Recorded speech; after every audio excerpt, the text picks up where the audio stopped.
वरिष्ठ वकील और भारत के पूर्व उप सॉलिसिटर जनरल कलबुर्गी उच्च न्यायालय जयराज के हुक्का ने बीदर जिले में सिविल सेवकों के विरोध प्रदर्शन का समर्थन किया, जो लगातार चौथे दिन भी जारी रहा, और कहा कि हैदराबाद के नाका क्षेत्र को विशेष दर्जा दिया जाना चाहिए और 10 साल तक सेवा करने वालों को सरकारी कर्मचारी माना जाना चाहिए और उन्हें स्थायी किया जाना चाहिए। उन्होंने यह भी कहा कि इस विरोध प्रदर्शन के कारण जिले में गंदगी का माहौल है, जिससे बीमारियां फैलेंगी और जन स्वास्थ्य पर प्रतिकूल प्रभाव पड़ेगा। उन्होंने चेतावनी दी कि यदि विरोध इसी तरह जारी रहा तो आने वाले दिनों में लोगों को राज्य के 2 मंत्रियों के घरों के सामने कूड़ा फेंकना पड़ेगा। विशेष संवाददाता ಸೇವೆಯನ್ನು ಸಲ್ಲಿಸುತ್ತಿದ್ದರು।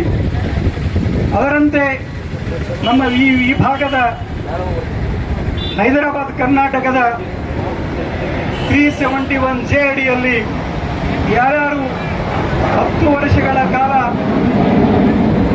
ಸತತವಾಗಿ ಯಾರು ಸೇವೆ ಸಲ್ಲಿಸಿದ್ದಾರೆ, 71(3) ಅನುಚ್ಛೇದ 13ರಲ್ಲಿ ಒಳಗೊಂಡಿದೆ. ಏನೆಂದರೆ ಯಾರು ಹೈದರಾಬಾದ್ ಕರ್ನಾಟಕದ ಈ ಭಾಗದಲ್ಲಿ ಬರ್ತಾರೋ ಸತತವಾಗಿ ದಿನಗೂಲಿ ಕಾರ್ಮಿಕರಿಗೆ ಅವರಿಗೆ ಖಾಯಂ ಮಾಡಬೇಕೆಂದು ಅದರಲ್ಲಿ ಮನಗೊಂಡಿದೆ.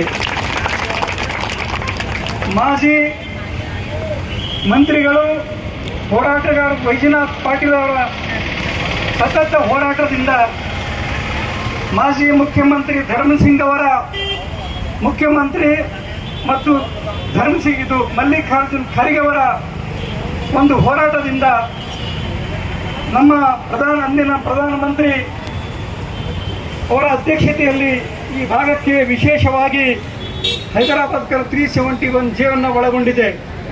ಆದ್ದರಿಂದ ಈ ಸರ್ಕಾರವನ್ನು ಇವರ ಬೇಡಿಕೆಗಳನ್ನು ಆದಷ್ಟು ಬೇಗ ಬಗೆಹರಿಸಿ ಇವರ ಸಮಸ್ಯೆಗಳನ್ನು ಆಲಿಸಬೇಕು.